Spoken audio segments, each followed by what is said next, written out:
I'm Jyoti Sharma and I'm doing TA-ship for the course Conservation Geography, and this is week 11, and my live session will be from 6 to 8 p.m. So this is our second last week. Okay. And today's the topic is economic geography and conservation. So we will talk about what do you mean by economic geography and the conservation. And in economic geography, there are three major topics that we will try to cover. The first is transport and communication network. The second is trade, and third is the settlement. Okay, and then we will solve some queries. So let's start with it. Uh, First is the economic geography. So can anyone differentiate between like what's the difference between economics and geography first? Danish,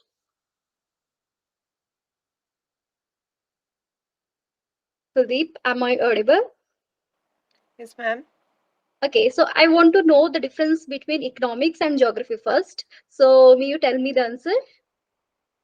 Uh, Ma'am, basically in economic geography, like we can we basically study economics in the perspective of geography, such as markets, their location, how it is influencing the geography of particular market is influencing the laws and demands of a particular product.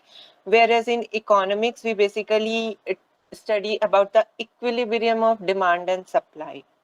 Yes, exactly. So there is the economics and the geography. So if we are talking about the economic activities and their spatial and the temporal variation, like how the economic activities are varying with time or with the spatial, like in what at one location there is a different type of economic activities, at the other location there is a different type of economic activities. So what how these economic activities are varying with the time and with the space, so this kind of study will become under economic geography. And here is the definition.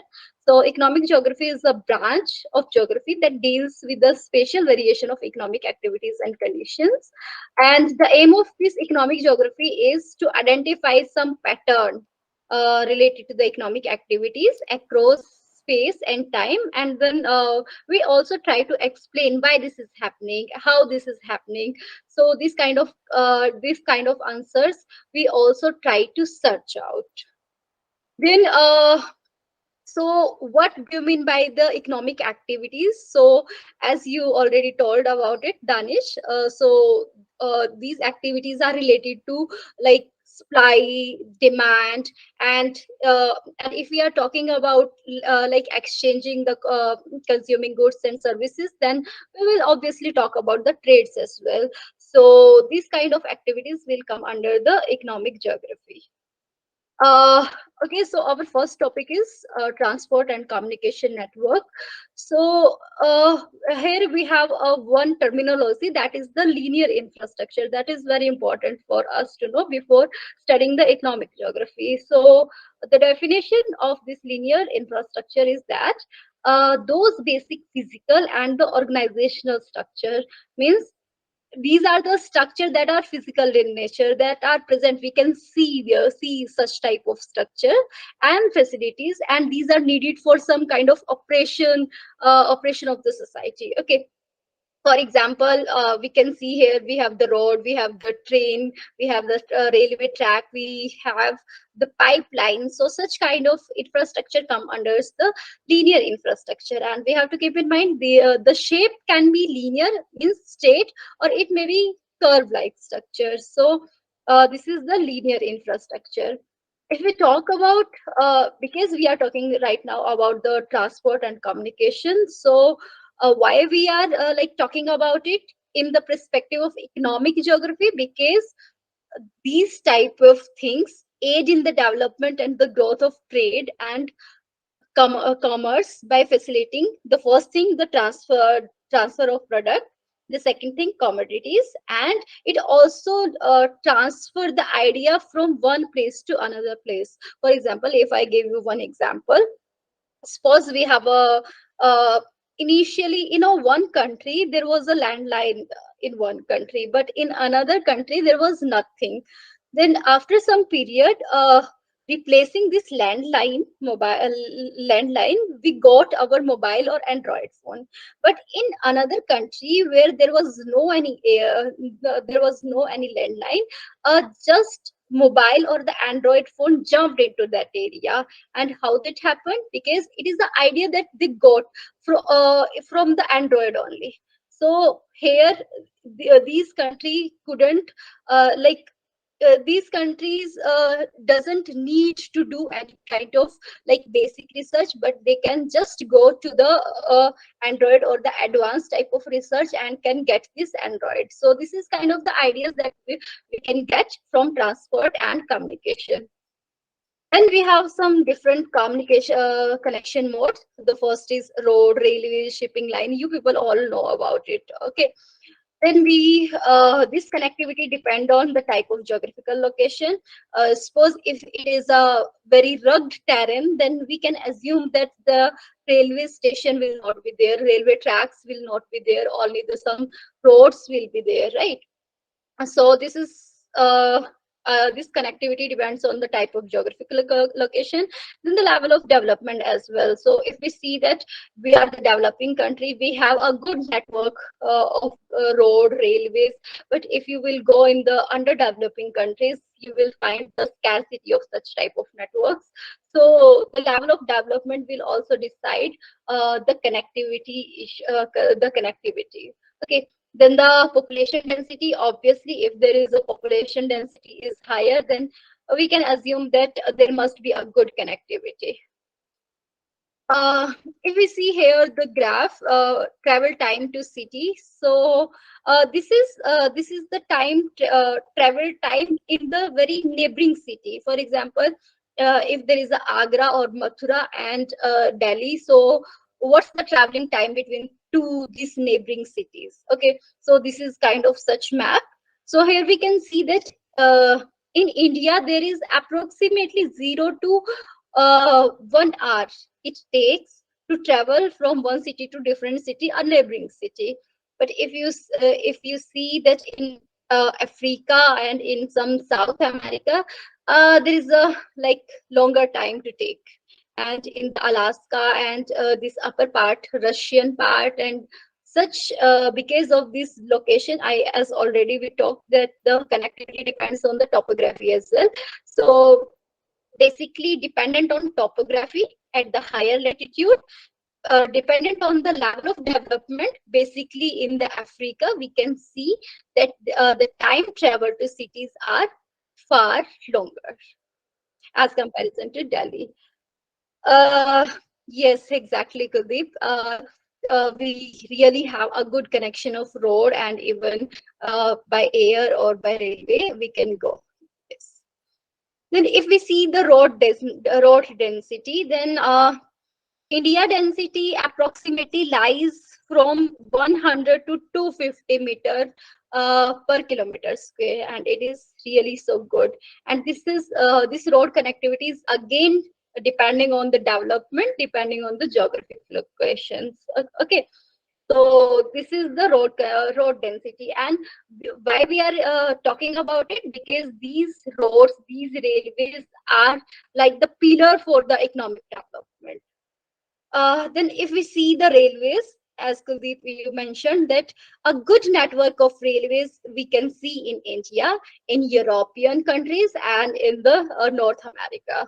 So yes, and this is also a good region that we are right now a developing country. If we talk about the shipping lines, so again, beside this road, railways, we can see that the sea route is also well connected across the world. So here we can see in India, the below the India, like near to Sri Lanka, we have a good connectivity, and we also have some port here. Uh, the port are larger in eastern side or on the western side of our coast. Is it the eastern coast or the western coast where we can get more port? Ma'am, it is the Ma'am, western coast. please. Why? I think I Ma'am, have because explained uh, region. Yes. yeah, ma'am, because we have trade from Europe, Middle East, Saudi Arab, on the Gujarat, Malabar coast. But there is also something about the geographical, like Yeah, location ma'am. wise. There are some natural ports as well, like Kochi, Uh, Ernakulam, yes, and Mumbai. why there are more ports on the western side as comparison to the eastern side? Ma'am, maybe because of the Western Ghats and their geography, like Yes, I am there more are more interesting to get deltas. about the geography. So, what's the geographical reason for that? Why there are more coast on the western? Have you heard Ma'am, about it? The tectonic plates and then the like shallow and the deep sea yes, ma'am. level or the continental shelf. So, what happened at that time Ma'am, along? there Yes. is more deposition on the eastern side, deposition by rivers on the eastern side when compared to western side. So maybe this is the reason. Okay, so uh, the thing is that due to some reason, maybe because of some tectonic reason or something, I don't know, but uh, the plate has been shifted in such a way that our eastern coast is shallow in nature. Yes, Danish, you want to answer? I want to say that, ma'am, eastern coast is shallower and the western coast is more like deeper Yeah, yes, and because of being because of the shallowness, yes. submersive plate on the eastern part of the subcontinent. Exactly. So because we have like deep area in the sea towards the western side, so we have the good ports condition here in the western as comparison to eastern side. Okay. So here we can also see that shipping line are also well connected across the world. Then this is the shipping density. So you can see that uh, in spite of the roads and railways, the sea is full of shipping routes. It's like there is a barely any place where ship is not going, and like you can see, this is very compact and huge. So this is the shipping density around the world. Then if we talk about the inland waterways, so we have very less inland waterways because of like the length of the river, or it may be like because in river there is also some kind of activity, so there is a no best way to go inland waterways. So here we can find like there is a no that good connection for this inland waterways. uh, then we have the airways. This is also well connected. If it is like New Delhi or the Kolkata, this Chennai. So most of the metropolitan cities are well connected here. Okay. Then okay. So here is the air traffic flow chart, and this is again, if we are talking about the ocean is full of the shipping route, and if we are seeing the atmosphere, so atmospherical is also full of like air traffic. So there is a no place where human haven't intervened. So everywhere human has some type of footprint, right? If we see the natural gas atlas, so mostly in the European country and in the Arabic countries, there is a good natural gas connectivity as comparison to the south, this African and the South American part. Okay, so this was all about the transport. So if we talk about the communication network, so we will talk about the cables. Okay, so the cables under the Banithia or under this ocean. So if we can see that most of our continents has a better connectivity in the from the perspective of communications, because in every places mostly the cable has been okay, thank you, Kuldeep. So this is the communication network, and this is also well connected, right? Okay. This is something because we are talking about the linear infrastructure, but linear infrastructure has been resulted after the linear infrastructure intrusions. So what do you mean by linear infrastructure intrusions? So can anyone explain? Danish, Kuldeep? We already talked about the linear infrastructure, and here from this picture we can see that a plain area has been disturbed or fragmented. So we call is at the linear structure intrusion. So what do you mean by the linear structure intrusions? Danish, Kuldeep? Ma'am, linear structure intrusion, as we can see in this image, like Yes, it is fragmenting the natural habitat for like for the purpose of serving the humans. So basically, it is destroying or creating some hindrances to the growth and development of the habitat or the animals living there. So it simply means that like intruding into the nature and creating some barriers. exactly. So you are saying that because of this linear infrastructure, we are just destroying our natural habitat and we are doing the natural habitat fragmentation. Is it? Yes, ma'am. Okay.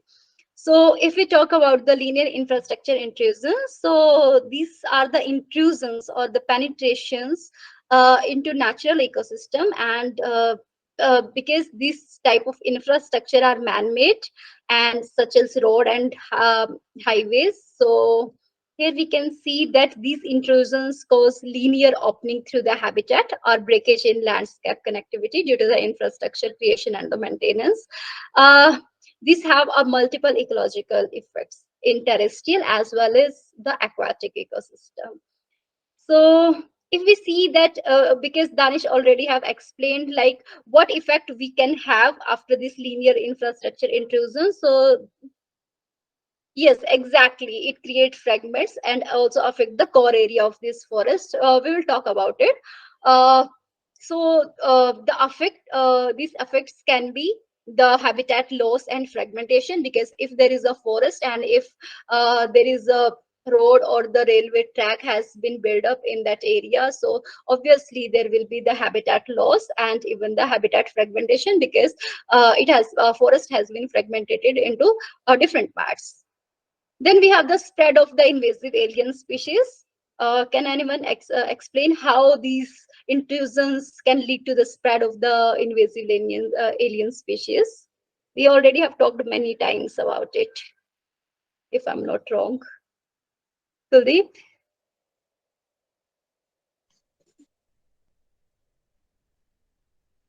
do you Ma'am, want to say something? Yes. alien species, are we human or aliens?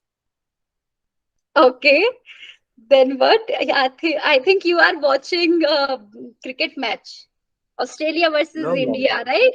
That's why you are No, saying no, like ma'am. that, because we humans are alien. No, why I will say like that? Because Okay, of the cricket match. okay. So what do you mean by invasive alien species first? Can you guess Ma'am, something? no, ma'am. Uh, Species that are not associated with the uh, Yes, yes, the native habitat. yes. Exactly. If Or we like can say exotic species. exactly, exotic species are like these species can be invasive or not invasive, depending on the behavior of that species. But if the exotic species is invasive in nature, then this is the invasive alien species. So, for example, if you went in Australia and brought some different kind of fruit in India, then and in case you are spreading some seed in the forest area, then it may be happen that that seed grow into the plant, and this plant can be very invasive in nature, that can destroy whatever the wild species, whatever the native species we have in that forest. So such kind of things can be happen due to the linear infrastructure intrusions, right? Then we have the desiccation. Desiccation is just like the fragmentation, and then the wind throw, fires, animal injury, mortality. change in the animal behavior. So can someone explain it change in animal behavior from the perspective of like we are going to some temple in the forest. If this temple in the forest and we are uh, we are giving food to the monkeys, so what will happen? Ma'am, that will be if we are feeding the animals, then they will be dependent on us, Yes, the and first thing is they that will yes. yeah, they will not be trying anymore to get the food themselves. Exactly. So whatever the because they were suppose they were like predator or there was some prey, but if they are getting already the food, so what's the need to attack? What's the need to hunt? Okay, so such kind of activities mechanism they will not have that in the future time, and because of change in the animal behavior. And if I talk about the monkeys, so monkeys uh, like they literally afraid of the peoples, but if they are seeing that they are giving you food, and because they need such kind of food, so they can also attack on you to get that food as well. So the attacking, the dependency on the food, so such kind of change, such kind of behavior change can be happened in any type of animals. Okay, so and because if yes, exactly, Danish. They will become lazy like you. You are lazy. Anyway, then the pollution, we will talk about it at length, how this pollution can be happen due to linear infrastructure intrusions. Then the microclimate and vegetation change. For example, if we have like if you know that if there is a forest, in forest there is some dominating species and there is also some associated species, and these associated species need the shadow area. Okay, and if we are creating or constructing some road in between the forest, so it may be happen that the canopy can be opened up. Okay, and if canopy is opened up, sunlight can enter in this forest, and because of that, that shadow tolerant species or the shadow loving species can be destroyed. Okay, so such kind of change in the microclimate and the vegetation composition can be happening. Then the loss of ecosystem services and this increased pressure from development, tourism, hunting, garbage disposal, and associated human disturbances. And if we talk about like these intrusions are also uh, affecting affecting our rural people as well, or our like indigenous people through the exposure of novel social or the market pressure. So if there is a like some tribal people and this type of people don't know about anything, don't know anything about the economic geography and nothing, they just do their business as usual. But these kind of intrusions can let them know about the kind of pressure right now we have in the urban area, specifically about the economic development. So such kind of things can also be happen. Then yes, if we are like if we are encroaching some area for the roads or for the railway construction, then obviously the loss of land and the displacement will be there. uh, then this is you people know. Okay, so the another important thing that I want to highlight here, that because of this linear structure, uh, there can be human animal conflict. So what do you mean by human animal conflict? You can see in the picture and you can try to explain me about it. Yes, ma'am. Yes, Kuldeep. Uh, Ma'am, actually, we human beings are settling in the by cutting down the forest or Yes. expanding the agriculture. So we are spreading the urbanization, and and and these species doesn't have, they cannot move, they cannot leave that area. So sometimes they come to the town because earlier it was the jungle or it was their habitat. So Yes, exactly. If you are snitching away their habitat, then where this animal will go? So they will try to like affect you. They will try to enter into your home, enter into your village, because that was the area, it was once belonged to that animal only, right? So you are this is what you want to say, Kuldeep? Yes, ma'am. Okay. So here we can see that because either it is leopard or the elephant, they need a very large area, and if we are just fragmenting their area, or if we are just replacing these area with the agricultural land, or for the sake of the urbanization, then where this animal will go? And obviously they will come to your town, they will come to your house or village, and they will attack you in case they are very aggressive. Okay. Then the pollution, because of this linear structure, we have a pollution, and this pollution have a huge impact on our biodiversity, the plants, the animals. So if we see the you can realize with yourself as well. If you are going through the Delhi, and like you will feel like your eyes are burning. So why this is happening? This is only because of the air pollution. And if we are talking like these pollution can be like air pollution, here we can see the light pollution or the noise pollution. So some of the animals in the forest need a very silent environment. Okay. And why this silent environment? Because of that they can think of, or they can chase the prey as per the voice they are getting. And if there is a constant voice of, or the constant traffic noise is here on the road near the forest, so then how they will identify whether it is a prey or not? So how they will hunt these type of organisms? Or if it's a like prey that have some mechanism to protect itself from the predator, so how will it get to know that someone is approaching or not? Because of that noise due to the road or the traffic. So such kind of noise can lead to the disturbances in the mechanism of predator and the prey as well.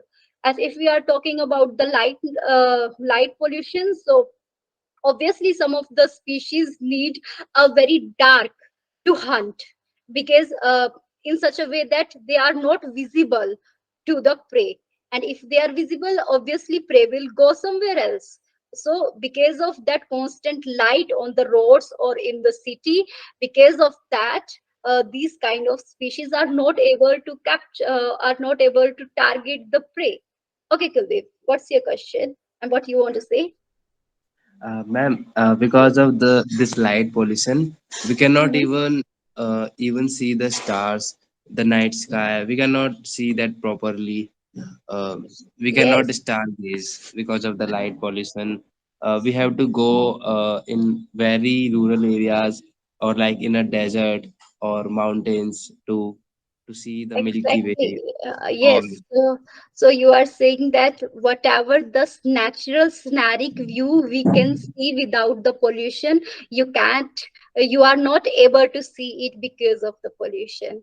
And if you know yes, that because of the COVID, there was a time that from Punjab you could see the Himalayan forest, Himalayan areas as well. So these were the case that the visibility always improves with a less pollution. So there are lot of effects or the impacts due to the pollution.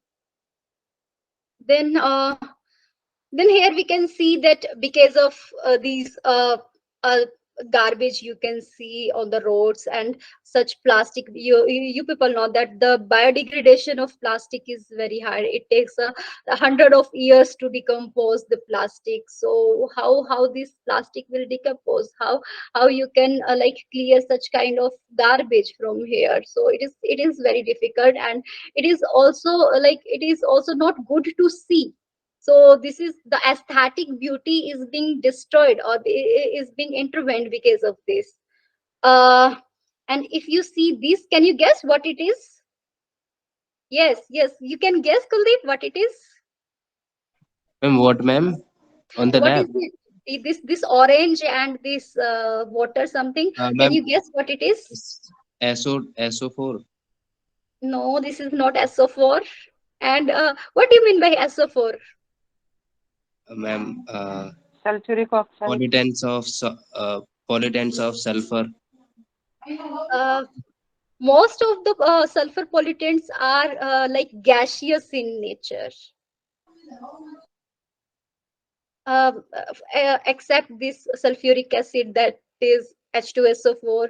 And if you are talking the sulfur dioxide or trioxide, this is SO2 or SO3. These are gaseous in nature. So can you identify this is like the darker one in the left side is water, is it?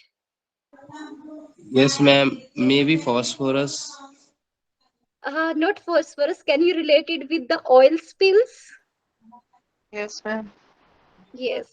And because we are talking about the linear infrastructure, so whenever we have the shipping lines, so most of the times the oil spills on the ocean, and and you can see that oil have a less oil is less denser as comparison to water, so it will float on this water. Okay, and what will happen because of the covering of this oil, uh, the photo there will be no sunlight that will penetrate inside the ocean surface. So and beneath this surface we have the organism that needs the sunlight. They have to do the photosynthesis. So how these organism will survive? This organism will die, obviously, because there is a no sunlight that is penetrating because of these oil spills. And because of this oil spills, a thousand of species are dying every year. So this is kind of like this is the impact of shipping lines and the trade through the shipping lines. Yes, Kuldeep. Ma'am, what kind of pollution is this on the left in the city, nearby the footpath? Here you can This see kind like of, there is a kind of plastic because whenever people are going through the road, they used to throw any plastic or through any packet of chips and anything. So this kind of like the plastic pollution, and this, whenever you burn it, it will cause the air pollution. Whenever you will if you are digging under the soil and you are just keeping this kind of plastic beneath the soil, then it will obviously will cause the soil pollution as well. Okay, okay, Kuldeep. Okay, here we have the SO2 that you were talking about, the sulfur dioxide concentration in the atmosphere. And can you link it with something else? We also yes, saw ma'am. some maps. Yes. Yeah, ma'am. Transportation of waterways. I mean, these are the waterways and Yeah. transportation through Yes, yes, waterways. yes. So whenever there is a shipping line, near the shipping line, we are seeing the high concentration of SO2. So obviously, the shipping line are causing air pollution in a way that we can't even measure. Because and this is a like this is the figure we can get from the remote sensing because of from the satellite image, right? Okay.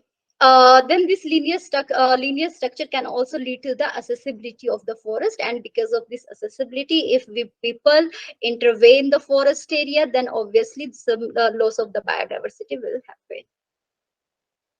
uh, then this is the important one. Because of this linear structure, we are just creating barrier to the wildlife movement, and because of the barrier to the wildlife movement, inbreeding depression can be happen, the killing because of the vehicle, then the food starvation if they don't have the enough habitat to survive, then no habitat regeneration as well, because uh, the movement of the animal will be inhibited in that area. So this is the barrier to the wildlife. Okay, so there are also some factors on which this barrier effect is dependent on. So what can be these factors? Danish, Khalid, can you guess? Like if there is a road, and because of constructing that road, you are getting the barrier effect. Like the animals are not able to move through this road. So what are the factors that also governing this barrier effect? Such like the behavior of the driver as well, the nature of the driver. If it is like very soft, and if he is a educated one, then he can see that there is a board in which it has been written that the speed should be less than 20 or less than 30 kilometer per hour. So the speed will obviously will slow, and because of that it will not create that greater barrier effect. So what other factor can be? This is the one example. Danish, can you guess? Ma'am, don't know much about it. Okay. Okay, the traffic intensity, you already know. If there is a higher number of traffic that's are going through, then it will treat like a wall. If there are like just like a wall that it has been created, and because of higher traffic intensity, there will be a greater barrier effect. Then the vehicle speed, because of higher speed, the killing will be higher. Then the driver sensitivity, as I already have told, that whenever the driver is crossing the forest area, then he must be very sensitive while using the headlight and horns, because of this noise pollution or because of this light pollution, the wildlife can be affected. Okay, and because of that headline or horns, there can be a greater barrier effect. Okay, so this is the one. Then the presence and location of animal crossing. It may be happened that animals are liking that particular area to pass through, not other area. Okay, so if that area come under this road, then it will create a great barrier effect. Then the movement pattern of species. For example, we have like snake and a snake or some reptiles. Then they have some kind of movement pattern, if because of some basking, or because to get the sunlight, because they are cold blooded organisms. So so they have some pattern of the movement, and to get the light as well, they will come on the road as well. And because if there is a road, there will be traffic, and these kind of species can be killed. Then we have the species specific preference of road use. It is just like the movement pattern of the species. Then the road edge feature. If there is the embankment on the edge of the road, for example, it is 1 meter high height. Okay, so the species will not able to pass through it. Okay, so it's also depend on the embankment. What's the height at the edge of the road? It will also decide the barrier effect. Then the day of the time of the day, and as well as the year, and the species diversity in the surroundings. So these are the factors that are governing the barrier effect. Okay, here what you can see, you can take 1 minute to explain what is happening in this curve. Here we have the mean traffic. Here we have the percentage of animal attempting to cross a road barrier in the y-axis. So what does it mean? What it is showing us?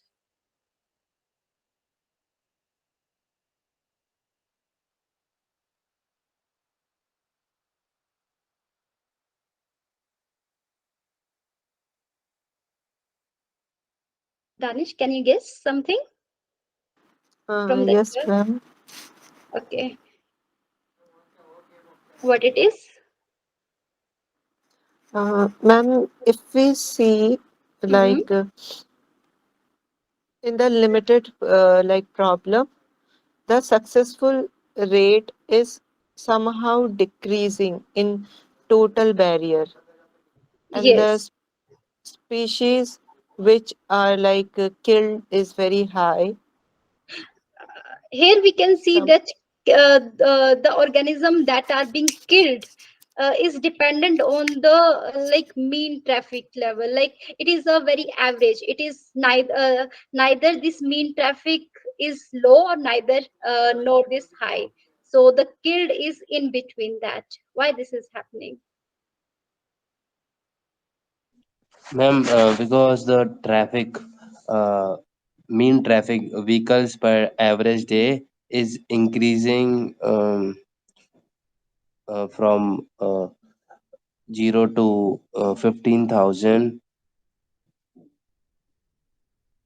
Okay, But ma'am, some other guesses.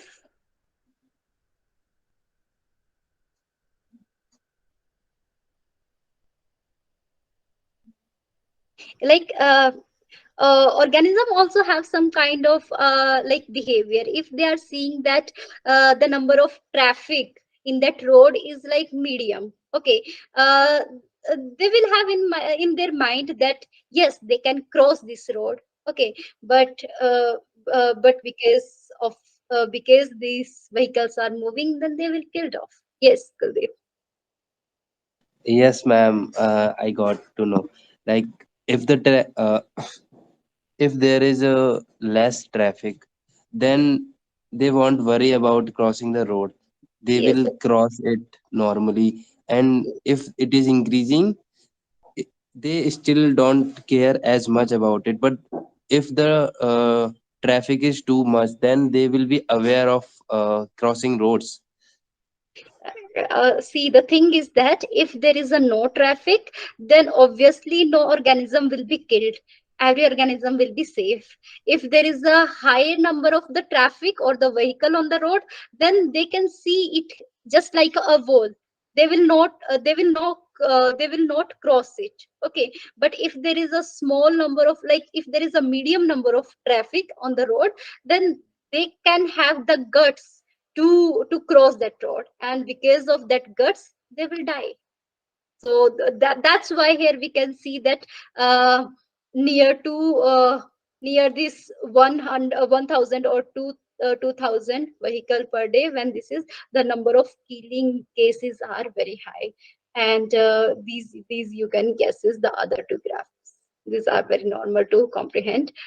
uh, then the road and the conservation implications. Firstly, we talked about the economic geography, then we talked about how the economic geography can be like what's the effect of the transport and the communication we have on the economic geography.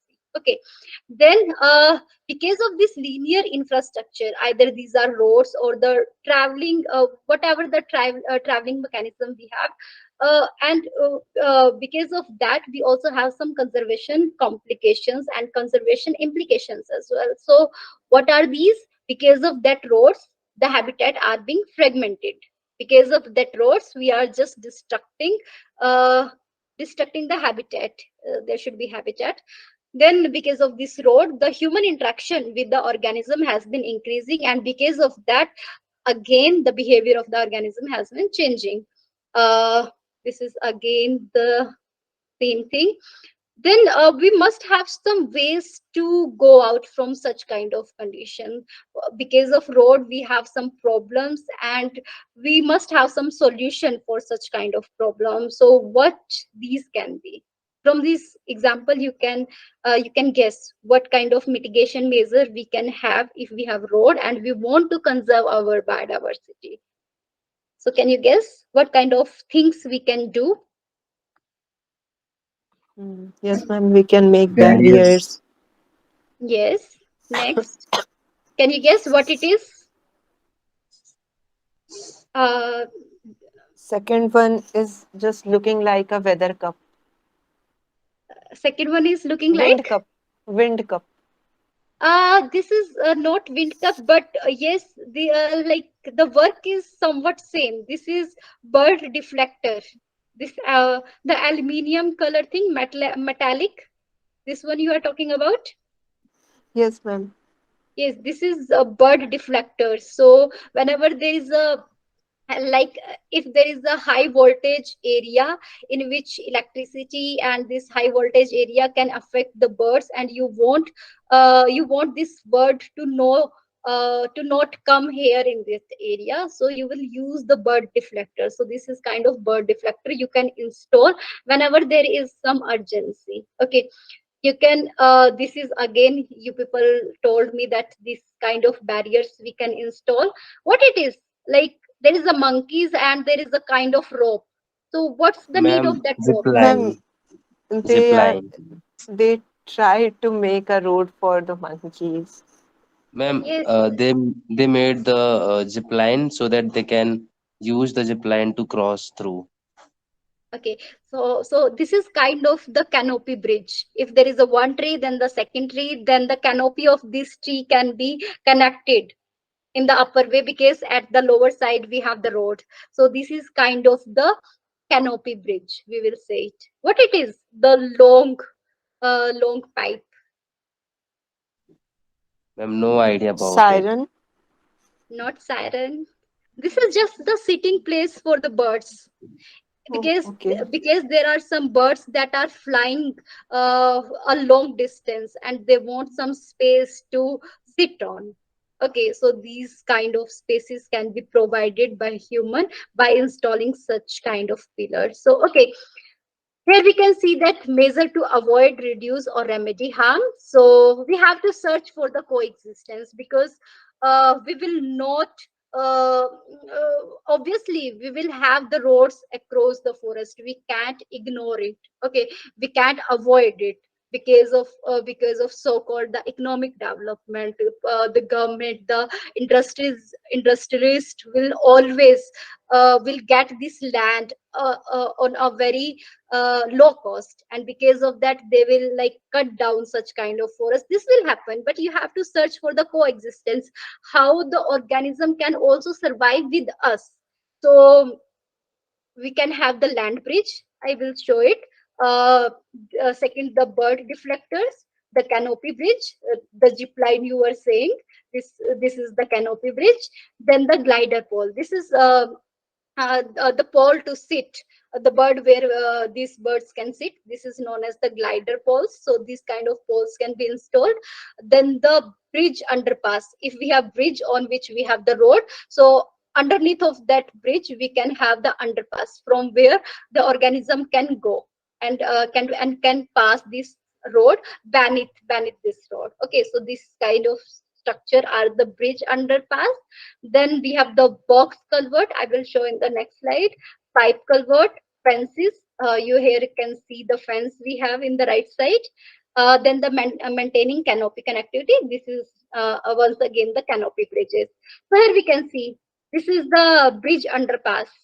Sorry, here we have like bridge above the road, and here we have the bridge underpass. And this is the box culvert, and this is the pipe culvert. So such kind of structure can be installed because of that the organism can move from that area only, so that the killing of organisms can be avoided. Okay, so here we can see that the barrier of the movement can be solved, but whatever the air pollution, whatever the light pollution, whatever the noise pollution these roads, these linear infrastructure are creating, this is barely we have the solution to stop it, unless we are not creating such kind of structure in the like high biodiversity area. So this is very difficult, but yes, we can best at our best from our side to not affect that much the organism. uh, because we are very responsible people, so we must think about it, right? Then because these were all about like the top predators, but if we talk about the reptiles, so there are also some strategy we can accept. These strategies are: we can construct fences to avoid road crossing. This is same we show. Then we can paint rock with the black color. Why there is a need to paint black rock with black color? Can you guess? Like, whenever you see that, whenever there is a need for basking, because reptiles are cold blooded, so because of that we need to paint the rocks. What do you mean by it? Ma'am, black color actually absorbs heat faster. So by painting rocks near them with black color can be a good place for them to bask and not to like cross roads. Yes, yes, because rocks are sorry, roads are also black in color. So what happen in the winter time? They come on the road for the basking, and because of that, they are killed. But and not like the snake. There are also some kind of reptiles as well. They just need the basking. So for that, what we can do, we can create fence so that they can't cross this road. The second is, whatever the stone or rocks we have in that their habitat, we can paint it with the black color, so that much radiation can be absorbed by this rock, and on that rocks they can bask. So yes, exactly, you were right. Then we must have also some technology to detect animal. Should have the warning sign, just like that, so that driver can be very careful while crossing that area. And we also have some sound barriers as well, but these are costly or the expensive in nature. So uh, people are not using it right now, just to save the organism. So the crux of this is that options are not that much expensive except few, and we just require a bit of thought and the compassion to conserve our biodiversity, right? Okay, so we talked about the linear infrastructure or the transport of the communication. So let's talk about the trade. What do you mean by trade, Kuldeep? How will you define trade?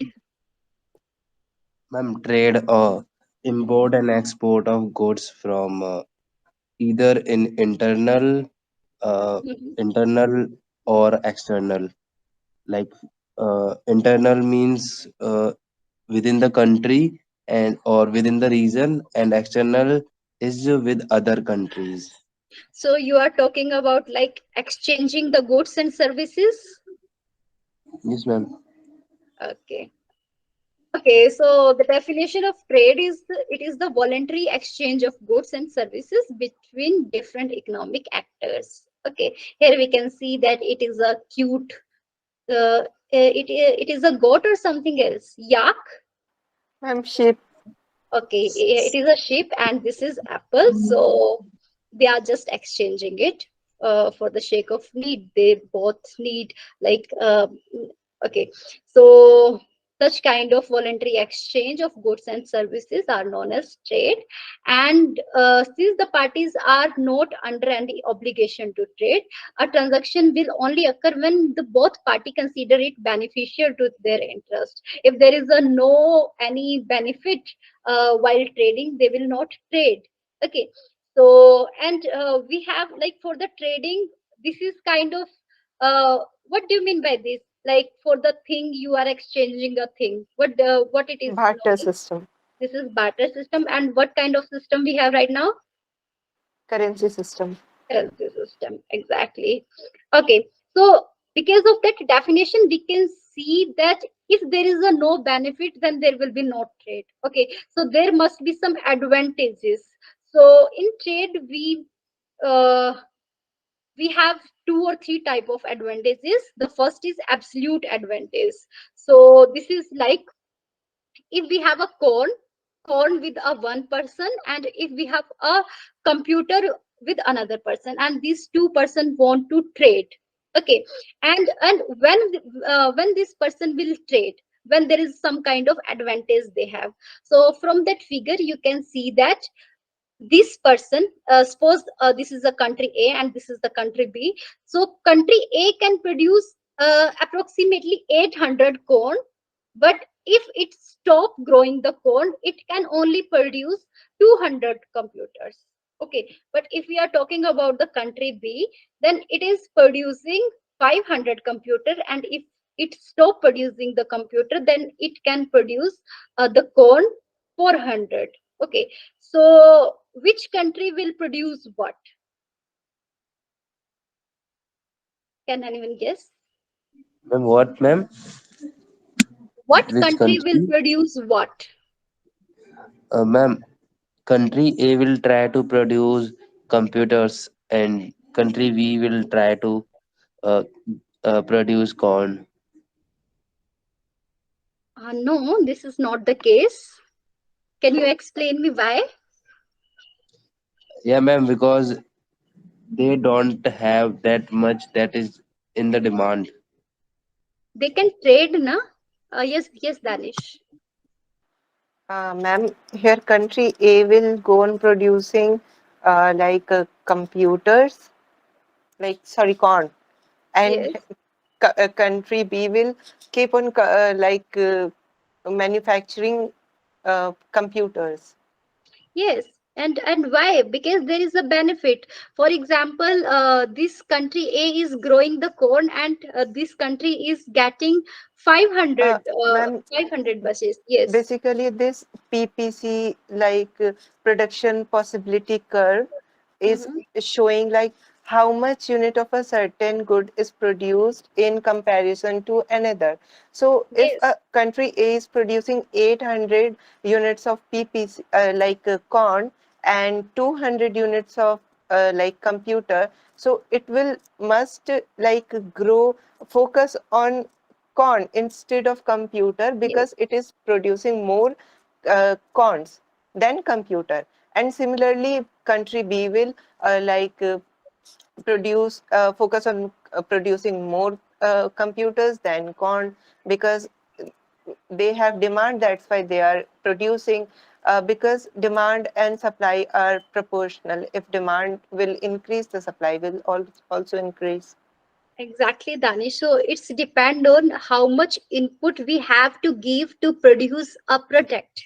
If we have to, if we are giving just few input to produce high amount of products, then we will get benefit for that. Okay, and here we can see that country country A is giving, let's say, a fewer input, but they are getting high benefit from the corn. But B country is getting higher benefit from the computer, and if these countries are trading with each other, then both country will get benefit from it. Okay, so this is kind of absolute advantage. So the definition is the ability to produce a good using fewer input than another producer. It was the case here. We can differentiate like which country should produce what, but here we can see that if there is a one person that stays Christine and there is the Paul, here we can see that Christine have a higher music written or the lyrics written, but Paul have both thing less. So how should we depend? So sorry, how should we decide that Christine should like Christine may have some limitations while producing the both. So what kind of thing it should produce in such a way that it can get more benefit? Okay, and it may be happen that Paul may also get benefit after trading. No doubt he is producing something less as comparison to Christian. So here we have the comparative advantage as well. So here the ability to produce a good at the lower opportunity cost than the another producer. And if we define this opportunity cost, then this is whatever must be given to obtain some kind of item. So here we can also decide like what kind of product should be produced by Christine and should be produced by Paul in such a way that there is a win-win kind of situation, right? Then we have the international trade. Whatever you are talking about, Kuldeep, it was the international trade. You are talking about the export and import. So this is the exchange of capital, goods, and services across national borders or territories. And what's the use of this? What the kind of advantages we get from international trade, Danish? Like Ma'am, why do we need international trade? Ma'am, ma'am, there not will every be Yes, yes, anyone can speak. there ma'am, are not certain. every country. Okay, you speak. Okay, let us just finish one by one. Ma'am, there are certain uh, what we say certain factors leading to international trade. Mm-hmm. First one, to as written in the PPT, to increase the variety of goods. Second one will, if a country is not producing something Mm-hmm. and it it will buy from another country to feed its people. For example, the export of rice from India, tea from India to some other countries. So these are like, and the third one is, if a country is growing certain thing in a less quantity, as we have seen that country B is producing more computers than country B is importing corn from country A. So these Yes. can be the situations. Kuldeep, what's your answer for that? Why do we need international trade? Ma'am, no country has everything available as the resource, like Yes. food, forest, petroleum, or like any other thing. Mm-hmm. They lack in, at least in a field, or like, even if like we can take example of India. So we have minerals in the Deccan. We have a good amount of agriculture in the Indo-Gangetic Brahmaputra plain. We have Yes. variety of climate, everything, but we are lacking in petroleum. So we are importing the petroleum from Middle East and from Russia, sometimes from uh, different countries. So Yes. we also do not have variety. So there are certain countries, certain small countries, that like Taiwan. Taiwan is only manufacturing semiconductor and supplying to the world. So Taiwan is lacking in food industry, and uh, there are many countries that are not doing anything in agriculture, like So really you are desert saying countries. that some country may have some specialization in some another things, and some Yes, country ma'am. may have some another expertise in some producing some another products. And yeah, yeah, So ma'am. They are benefiting each other by exchanging, or through currency, either, or by goods yes, or service. exactly.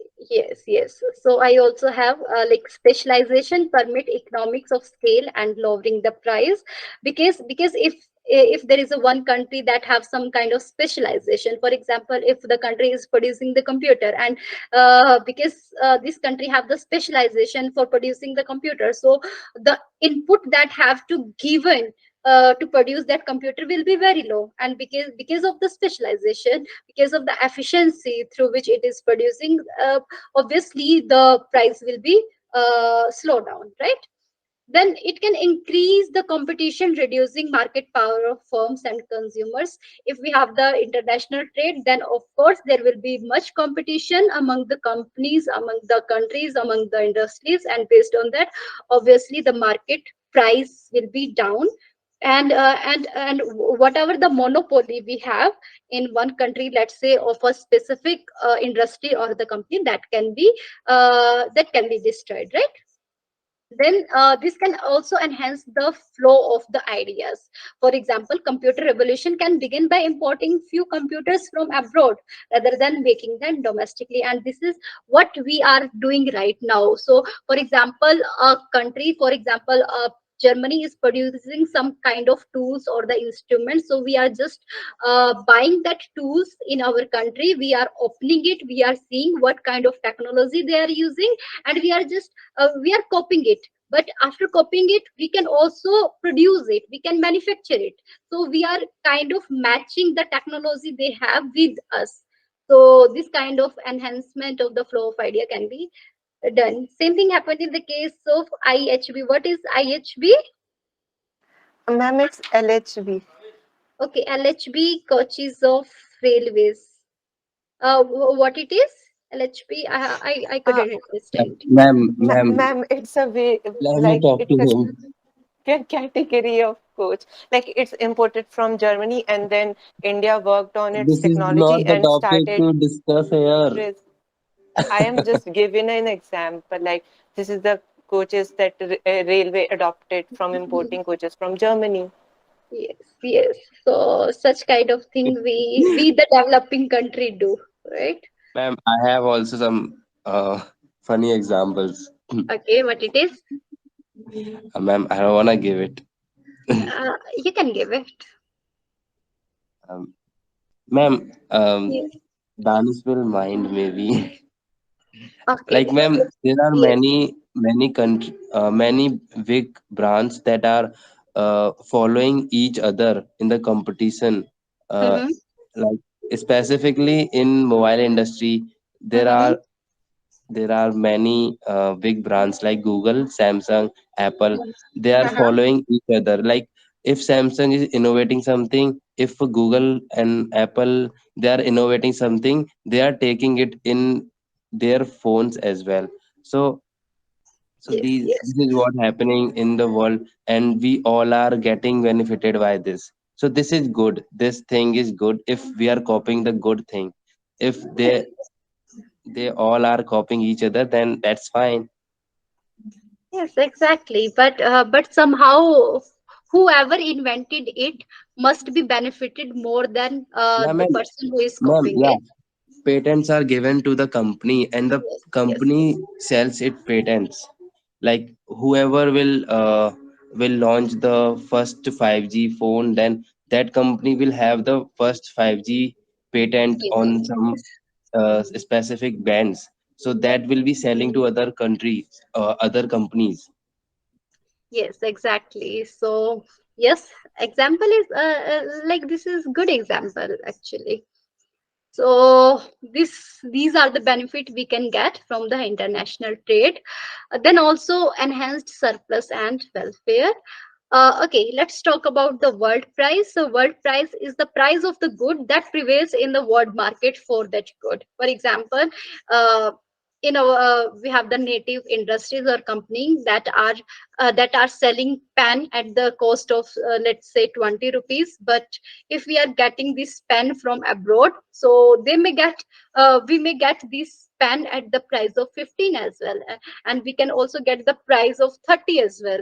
Okay, so the price, the word price will define what like whether we will do the export or the import of the things. Okay, so how uh, when the export will happen from the perspective of word price, when any country will willing to sell their product in different country. From the Ma'am, perspective of word price, yes. Ma'am, when the demands will be higher, when they are getting good prices. uh, Means if you are there is saying that demand. if word price are higher as Hmm. comparison to the domestic price, then obviously export will happen. Are you agree?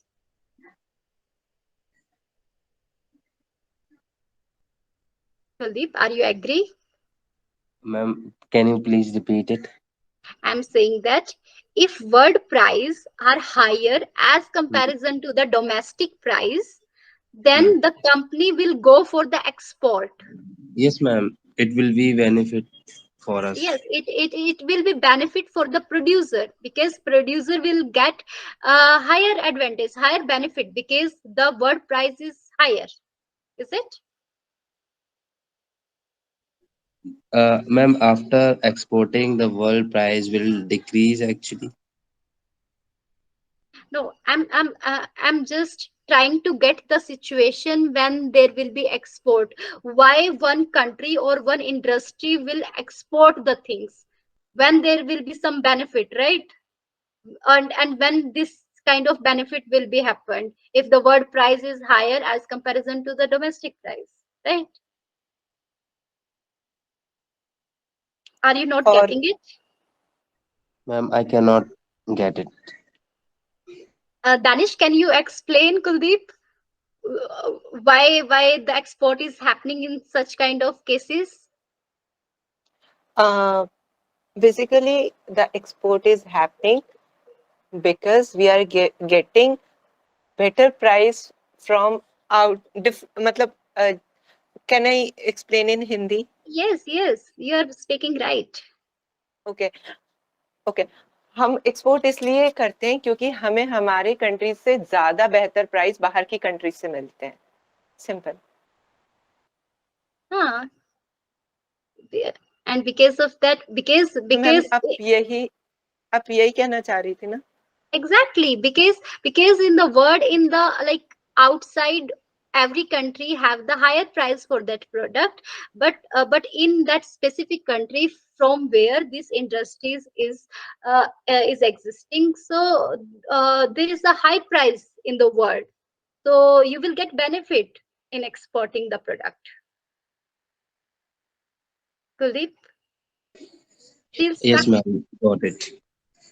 Okay, and there is will be the reverse situation for the import. So here we have the demand supply curve. Uh, Kuldeep, can you see and explain me why there is a like linear progression for the supply and this there is some kind of different curve for the demand? Yes, ma'am. Ma'am, if there is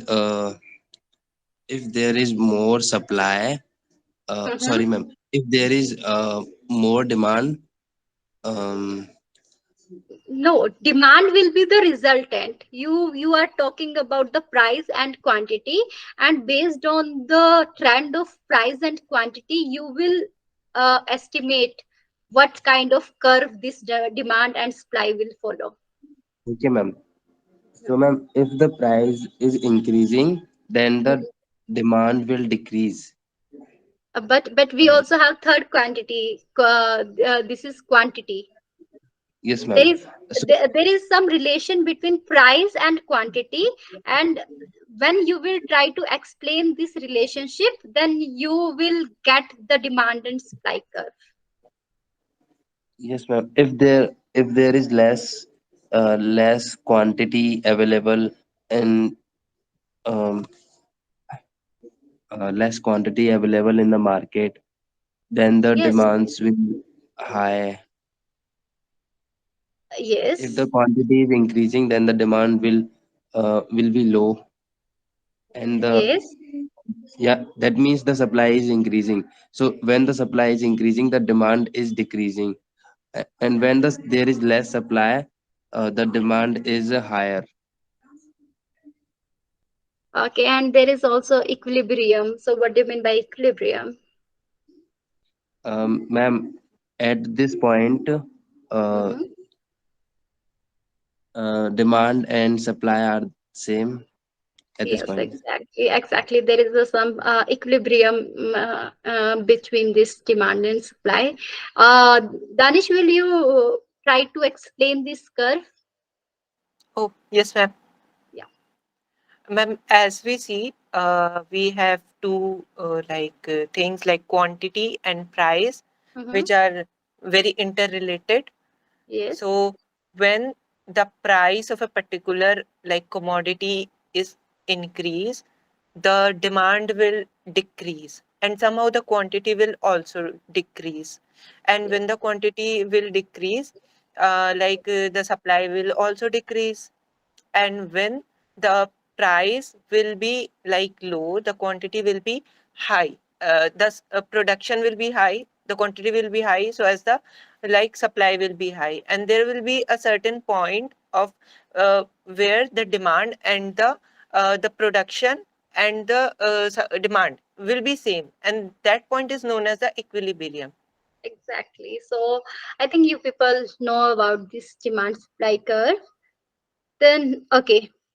So in that demand supply curve, this is the equilibrium. So there is one region is this, the one triangle, and one triangle is this. And if we define this triangle, the below triangle is the producer surplus.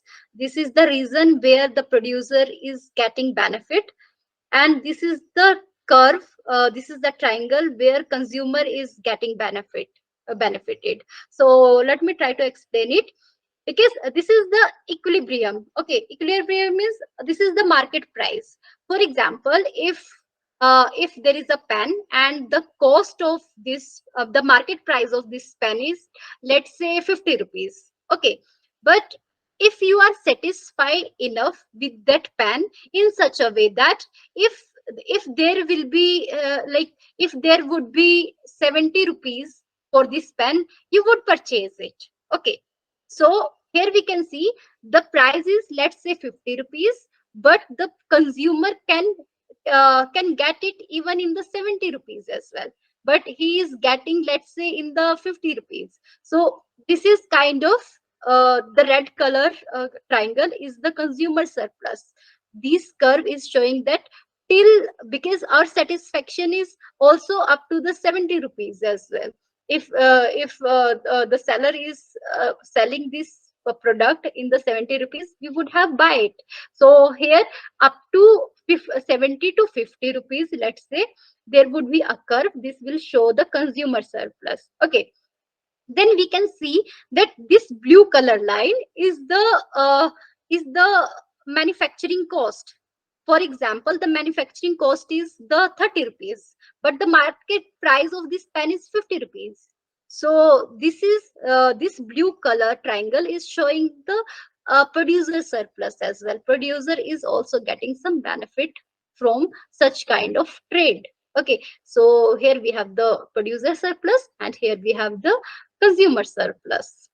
And if there is a trade, if we are exporting, as I already told you that here we will export when there will be high price in the world. Okay, so world price will be higher. So for example, price before trade it was 50, but a world price is, let's say, 70 rupees. Okay, so in the consumer surplus we will get only A. Okay, and for the producer surplus we will get B, C and D.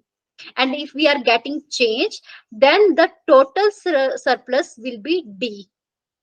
Okay, so it is increasing in the surplus. We are gaining from exporting. Okay, and mainly producer is getting benefit more as comparison to the consumer because of this export. Okay, and the second is import. In the import, if there is a word price is less. Okay, so here we have the line which is showing the word price. So here B, A, B and D, this is showing the consumer surplus and C is showing the producer surplus. Okay, so and if we are getting the total change, then again we are getting some benefit from this import as well. So the crux is that in the international trade, either it is export or import, we are getting some kind of benefit. Okay, so this is the advantage of being involving in the trade or in the international trade. Then with the trade, again we have some conservation implications. And what are these? Free trade increase world pollution, obviously. Then international trade undermine national emission reduction targets. For example, you are buying the Chinese product, that Chinese product that are very cheaper. Let's say in the Diwali. Okay, so you are getting cheaper this product, but after using that, because the lifetime of that product is very low, so where this product will go? How we can manage with the waste we will get after using it? Okay, so whatever the emission target or reduction Could you target, please repeat? uh, for example, because we are buying the Chinese product in the Diwali time. Okay, and these product, because these product are very cheaper. Okay, so because we will take it or we will buy it in a very huge quantity, but because the lifetime of these type of product is very low, so after using or after after expiry of that product, where this product will go? We have to either we have to recycle it, we have to reduce it. What's the possible solution we have? We have a huge pile of garbage because the lifetime of that product is very low. So how will manage it? Because of this, and let's say because we have the target for the India, we have some kind of target that by 2030 we will reduce our carbon by, let's say, 45%. So how we will reduce it if we are doing that much kind of import, and because of that import we are getting a huge amount of waste generation. Okay, so this was because of this international trade, we are just undermining our national emission reduction target, and these are the and we can also see from the air pollution, because we also have some target to reduce the air pollution, but because we are getting the Chinese product, let's say in a cheaper way in the Diwali, so a huge amount of air pollution can be happened at that time, and whatever the target were, these will be forgotten. Okay, so such target are being undermining because of the international trade. Is it clear, Danish? Yes, Danish? ma'am. Okay. And then we also are getting some news that international trade are also linking with the disease. Okay, and disease from the airborne particulate pollutant. For example, because of that trade, we have the particulate matter. The size of that is less than 2.5, and it is increasing very exponentially. And because of that very fine particulate matter that we have in the atmosphere, we are getting the disease. And most of the people in the urban area are suffering from, let's say, from the lung disease. Okay, so international trade can also be linked with the disease as well. Then there is also some data that pollution from the international trade killed 7 lakh people in 1 year. So this is so we have to do the trade in such a way that there is a no any loss. There should be a win-win situation. But here, if we see that we are losing our health, like we are living in such an era that we are like the life is not that much protected, because we are getting very dangerous, we are inhaling very dangerous gas right now. So whatever in the constitution is that, because we have the right to live with the dignity, we are not living with the dignity, because we are not inhaling gas in such a way that there is a no kind of dignity we have right now. Okay, so and this is also because of the trade as well. So there are also some ways to get out. The first is, for example, uh, let's say the Chinese product I was talking about, it was of rupees 10. Okay, but this product just considered whatever was the production cost. This product didn't consider whatever the implication it will have after the expiry of that product, how we will burn it, how we will do the uh, let's say let's say the waste generation, how we will get rid of that waste generation. So and whenever there is the producing cost, so we we may have, let's say, cutting down the forest, so there must be some cost that should be added in that producing cost. For example, the thing was, let's say, 10 rupees, then it should be selling in the 30 rupees, so that whatever the cost was beside this producing, let's say, the cutting of forest, or let's say producing air pollution, so such adverse impact should be compensated with the higher cost. And because of the higher cost, a small number of people will buy it. So such kind of strategies can be we can get. Okay, so and the crux also here is that we should spend a little more time about the environment, and when we are buying this stuff. So like, for example, if we are buying a stuff, the expiry of this is only 1 year. Okay, so where this product will go after the expiry? So how we will get rid of that product?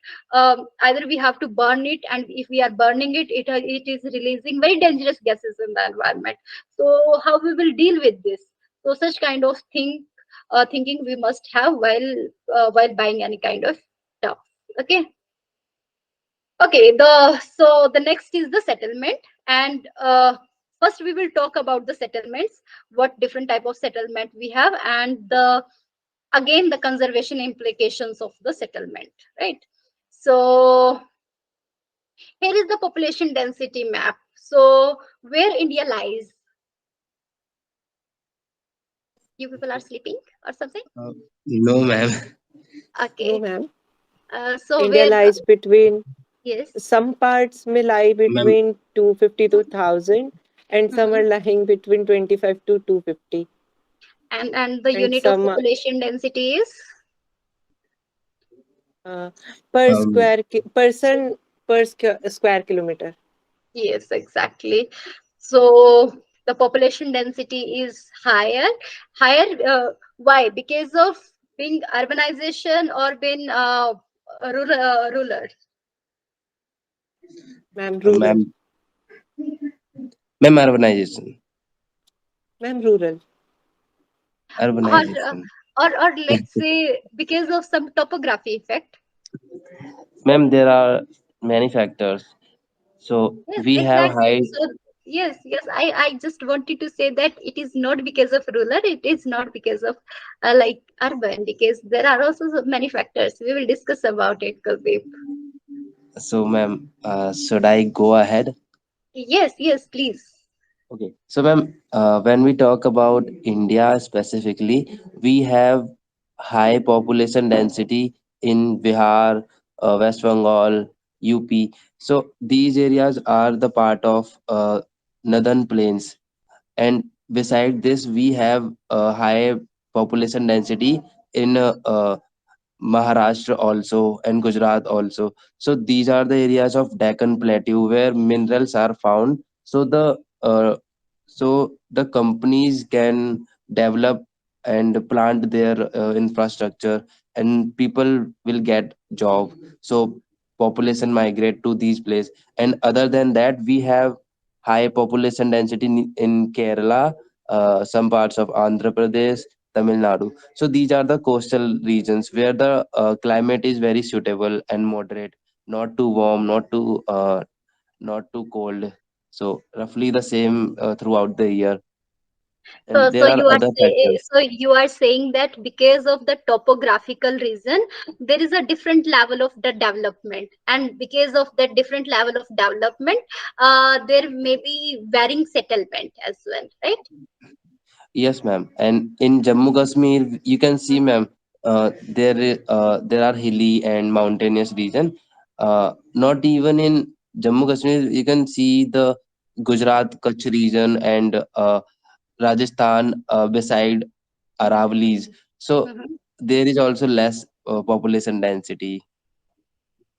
Okay, so So yeah. yes, based on some opportunity, based on the topographical region, based on some climatic region, uh, based on the level of development we have, based on like how much industries we have in that area. So the population density is dependent on a lot of variable. You are saying it right? Yes, ma'am. Okay. Okay, so if we talk about the definition of the settlement, so it is the cluster of dwellings of any type or any size. Okay, and there is a two type of settlement. That is, one is the rural and second is the urban. And if we are talking about the rural, that is dominating by the primary economic activities. There is the less mobility and there is a more intimate relationship between the people. But opposite to it, if we are talking about the urban area, these are dominating by the secondary and tertiary economic activities. There is the more mobility and there is the less intimate relationship between people. So, what do you mean by primary, secondary, and tertiary economic activities? Ma'am, let Danis answer this. Yes, Danis, will you answer this? Okay. Okay, Yes. go ahead. Am I audible? yes. Yes, you are clearly. Okay. Ma'am, economic activities are further divided into three categories: Mm-hmm, primary, secondary, and tertiary. So mm-hmm, the primary sector, or the primary activities, are those activities which form the baseline for the rest of the activities, and those baselines are totally dependent on the agriculture and agricultural products, like doing farming, horticulture, animal husbandry, pisciculture, quarrying, and mining. These forms the baselines for the further industries. So, and in secondary sector, we have the producing sector. Like we Yes. have factories, we have processing units that produces Mhm. that take raw material from the primary sector and converts into finished goods by adding some sort of value. It is also called as blue collared industry because these Yes. workers are known as blue collared workers, and primary workers are known as red collar workers. And then the last, we have the tertiary sector or the service sector, where some services are being provided or some aid are being provided to the primary and secondary services such as banking, transportation, insurance, communication. And in tertiary sector, we have two categories, that is quaternary sector and quinary sector. Quaternary Yes. sector is basically deals with the knowledgeable part of the society, that is the professors, lecturers, researchers. And quinary sectors are basically dominated by the decision makers, like the Yes. political leaders, the CEO, the heads, and these are called as gold working professionals or gold collar workers. Yes, exactly. So I think this is all clear to you people. And the one question is from here as well. There is a less intimate relation between people in urban area as comparison to rural area. So why it is? Ma'am, what, ma'am?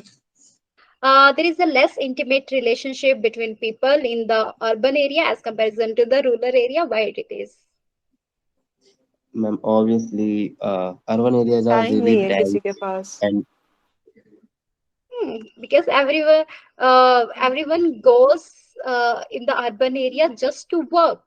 Okay, and they are doing their like some kind of work, and so there is a less intimate relation.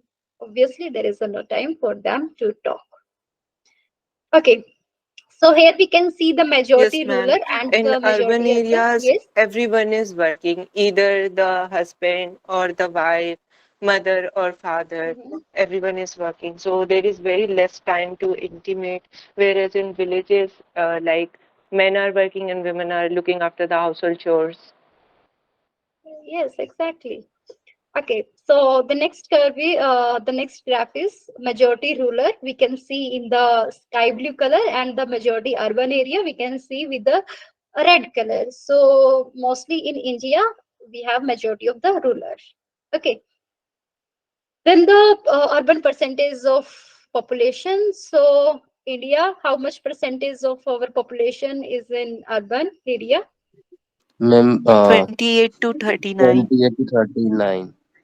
Yes, I think, exactly. ma'am, 15 to 28.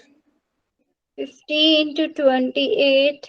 I think it is 28 to No, 39. ma'am. The one The you Yes, ma'am. The ma'am, I have read in the like our teacher told us it is about 35 or 36%. Okay. okay, Danish. So okay, so let's talk one by one about this rural settlement and the urban settlement. So we have four different type of rural settlement.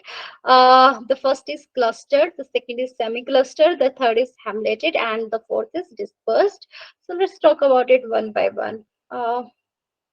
Okay, so we already have talked about it, like in the rural settlement as well. So whether it will be clustered, semi-clustered, hamleted, or dispersed, it will depend on the physical pattern, where what type of terrain, what type of altitude, or the climate, or the water ability we have.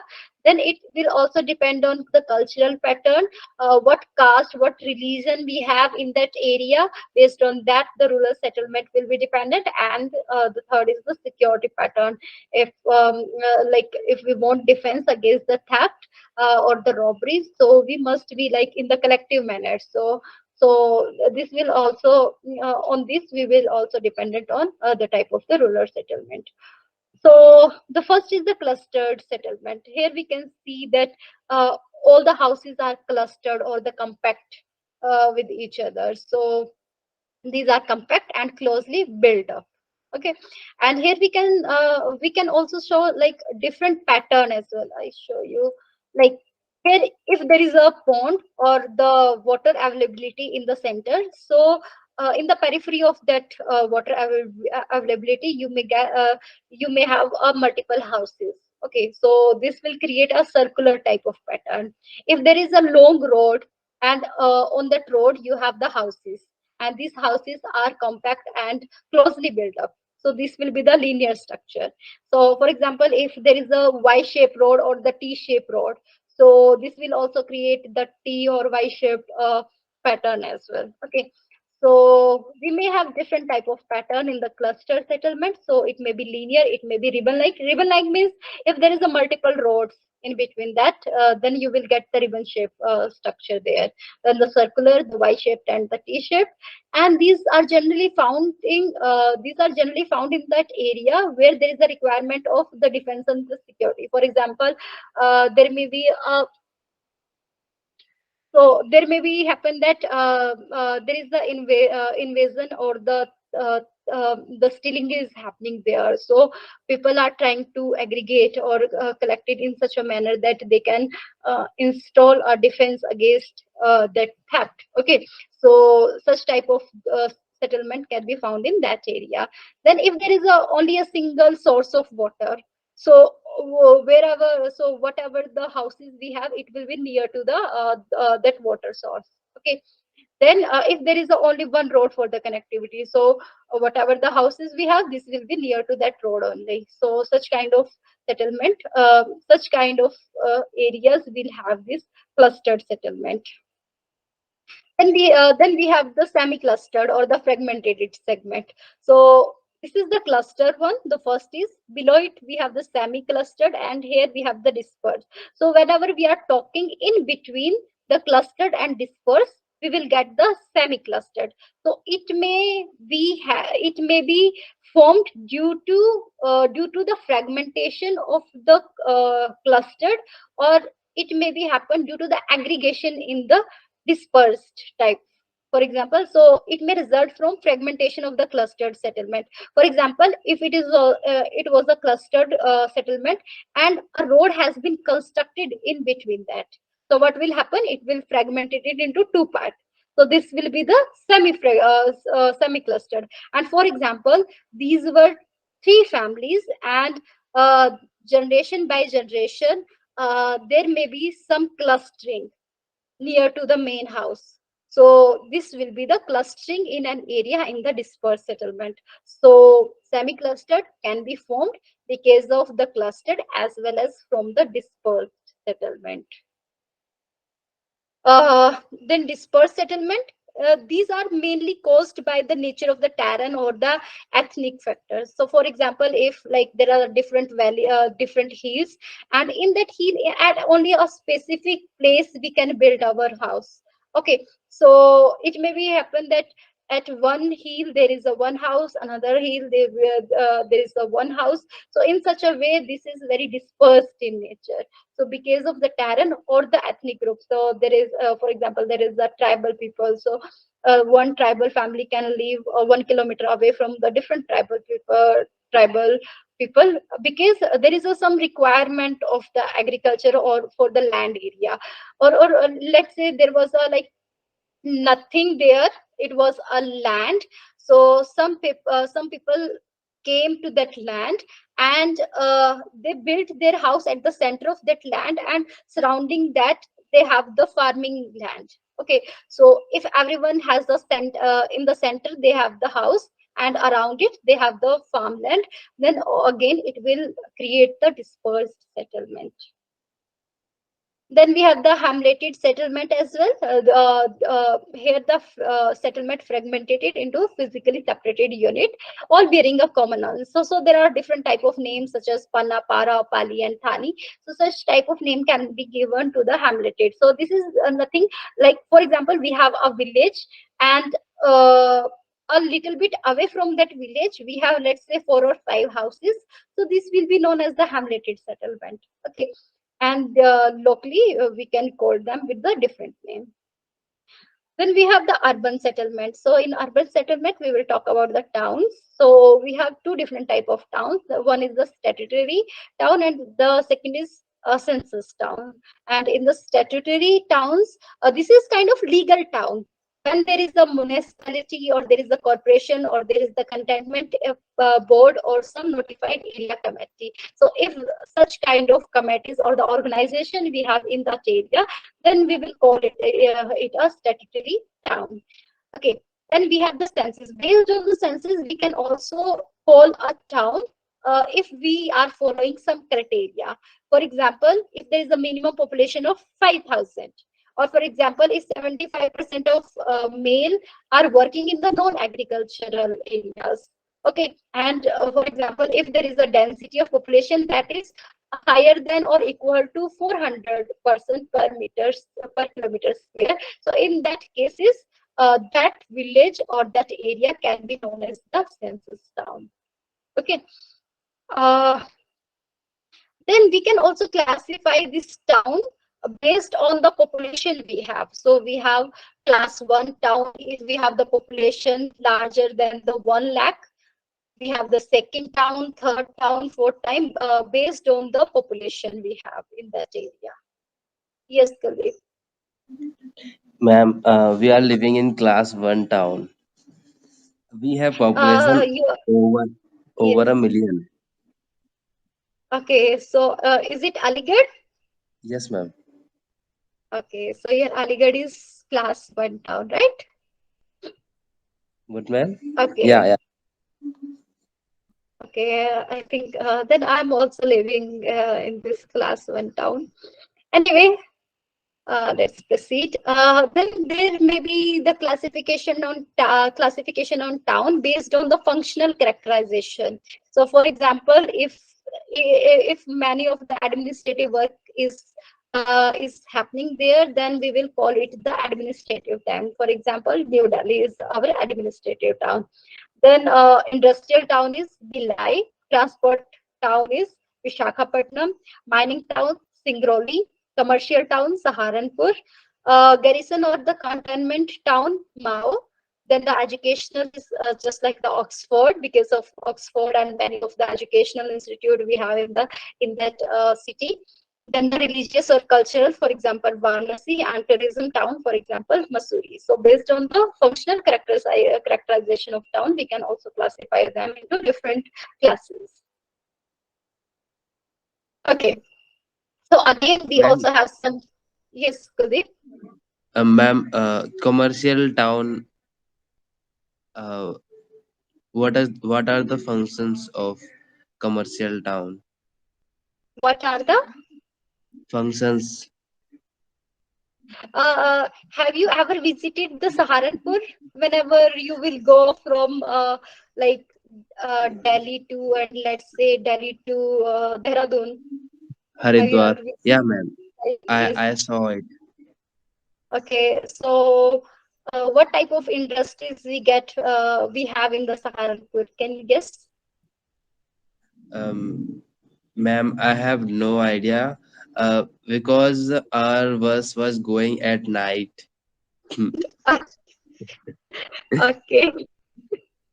Okay. So most of the wooden work is there in the Saharanpur. The second is there is also some clothing companies as well, and the industries where the cloth is being forming.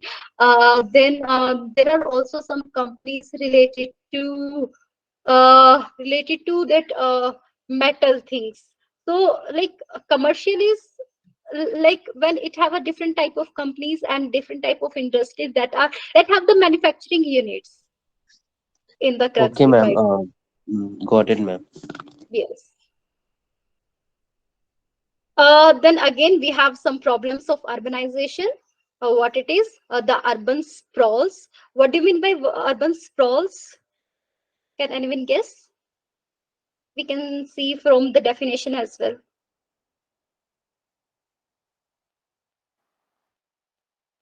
Danish. Ma'am, urban sprawling means like growing in any manner, like without any management and without any proper planning. Yes, and how this will be formed? Ma'am, urban sprawl is basically formed from, like if migration is being done, like population is increasing, so people are like sprawling, like making their homes in like very in a very unplanned manner. So like leading to the sprawling of urban areas on the outskirts of it, and after some years there will this will also be the part of the main town or the city in a very Yes, unplanned manner, as we yes, can see in the case of Delhi. exactly. In the Delhi suppose here we can see the, let's say it was the Delhi, like the long building we can see here, and because the people have to go there to work, and if they are living on the rent in that area, it will be very costlier for them. Okay, because these people may be labor force. Okay, so these people have to live somewhere away from that city in such a way that the cost of living can be minimized. Okay, so what they will do, they will start constructing some kind of unplanned houses there outskirt of that city. And after some year, what will happen, uh, unplanned urbanization will happen there, and because of that a lot of problems, because there is a no well connectivity of water, no well connectivity of roads. So a major issue will come out after these urban sprawls. Okay, and then the overcrowding.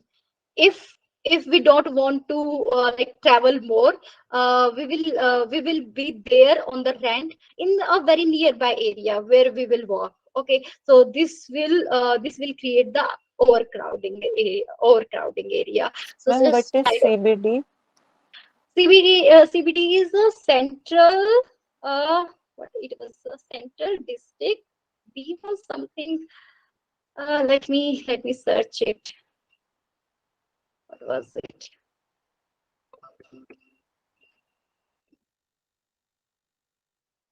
No, this is not. It was something central district. I will remember it. Whenever I will remember it, like it is near to the central area. So it was just Okay, like ma'am. that, central district, something like that. I'm not remembering it right now. Then we have the slums and the sweater settlements, shortage of houses, and inadequate waste treatment and the pollution. So such kind of condition we can get after this urbanization. Then we have some action plans for that. Action plans can be like, we have to go in a very sustainable manner to get rid of such kind of problems of the urbanization. For example, let's say if we are living in a very unplanned manner, for example, if we are generating, yes, central business district. Thank you, Kuldeep, for that. I was missing that B, business. Okay, so the action plan can be, if we are switch off our light in such a way that we are reducing our electricity consumption. The main crux is that we whatever the production is being going on, whatever the waste generation is being going on, this should be balanced. Okay, so it should not be like that a waste generation is very huge, because to get rid of this waste generation we will have to extract a lot of energy, lots of electricity for this. Okay, so we have to very sustainable in nature.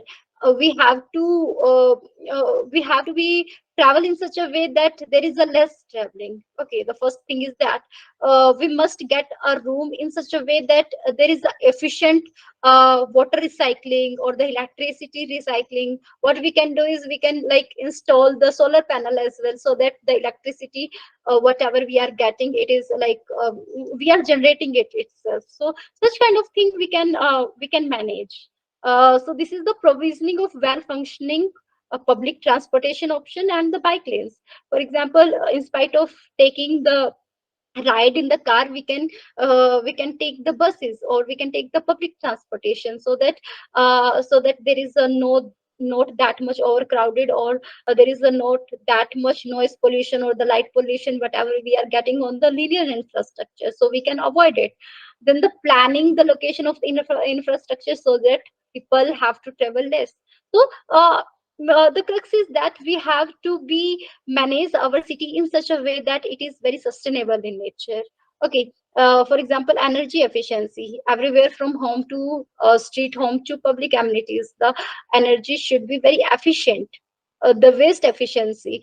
Whenever we are purchasing something, whenever we are like creating something, we must need to know what will happen when will be the waste generation. Okay, so we should reduce, we should reuse the things. Then use of the gray water recycling, efficient fitting, rain gardens. So such kind of things can be done for the in the urban areas.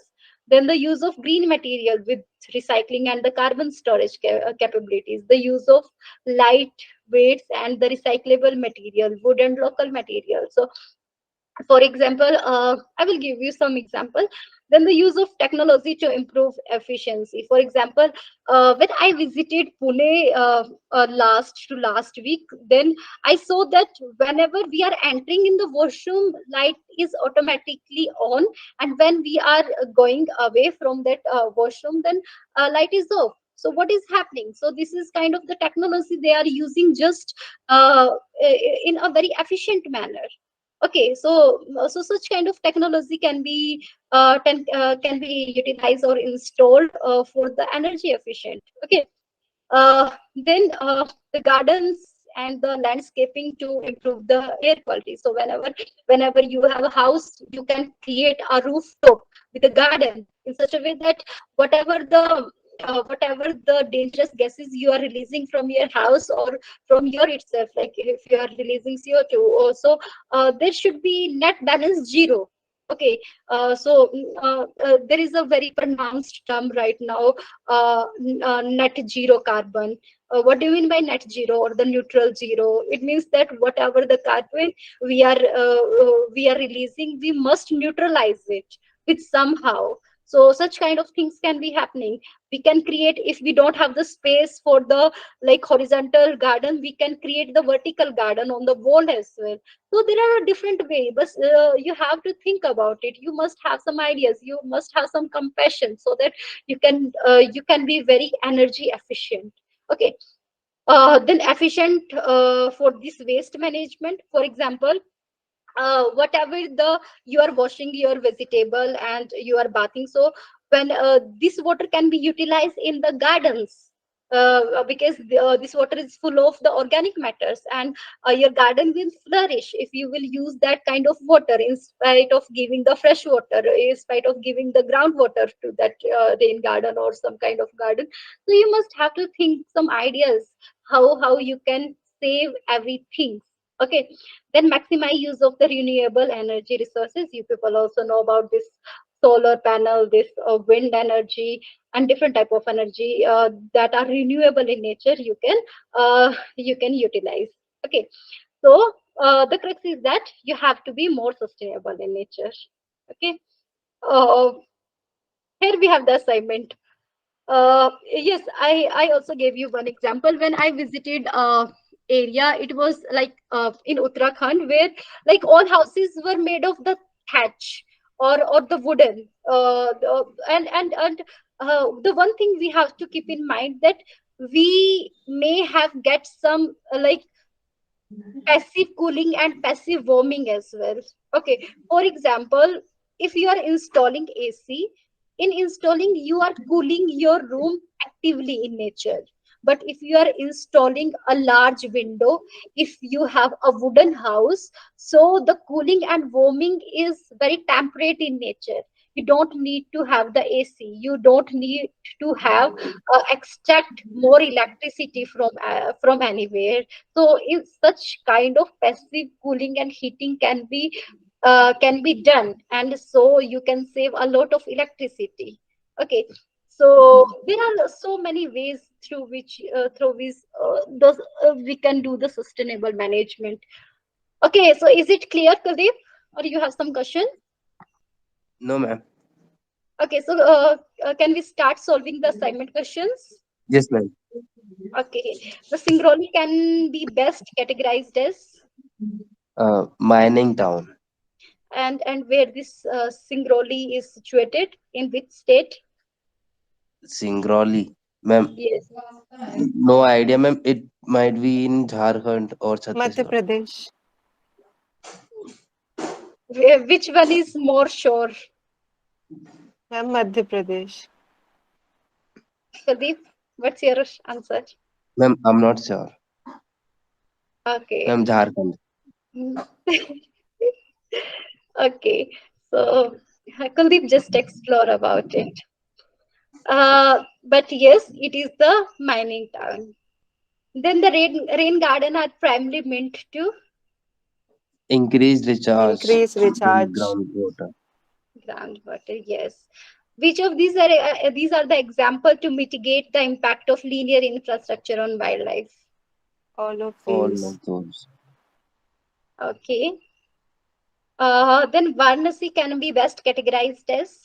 Religious town. Religious Can you town. name one temple in Varanasi? Kashi Vishwanath Mandir. Have you visited that place? Yes, ma'am, because I live nearby Varanasi. Okay. Then the ability to produce a good using fewer input than another place is which type of advantage?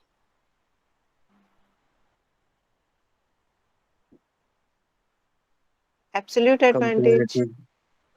Yes, this is absolute. Okay. Which of these is factor governing barrier effect of rod? All of these. Yes. I think you people also have that mind. When there is an option, all of these, then like more than Hmm. 70% And no, chance ma'am, Yes, that yes. I it will be read all of the these. I read all the options. But yeah, when I was in Yeah, graduation, I always had that Ma'am, I have that, capacity. I have yeah, Yes, that but kind of. sometimes we have that kind of nature. Like all of these likha to all of these hi hoga. yes. Okay. Visakhapatnam can be categorized as what type of town? Transport Transport town. town. Transport. Which of these is factor governing barrier effect of road? All of these. Same, all of these. Okay. Next. All of these. All of these. Oh my God. All of these have. Anyway, Bhilai can be best categorized as, Industrial town. Industrial. and where it is situated. Bhilai in Odisha No, or Jharkhand. I think Chhattisgarh. you people have must explore this atlas because you are geography background people. So Okay, in madam. atlas there is a like mining places or some industrial like in atlas they have different type of maps, na. So these are Yes, the ma'am. industrial area, these are the mining areas, these are the iron core area. So you must have explored. So you will get the name of Ma'am, this Bhilai, Singrauli. Yes. it's in Chhattisgarh and Singrauli is in Madhya Pradesh.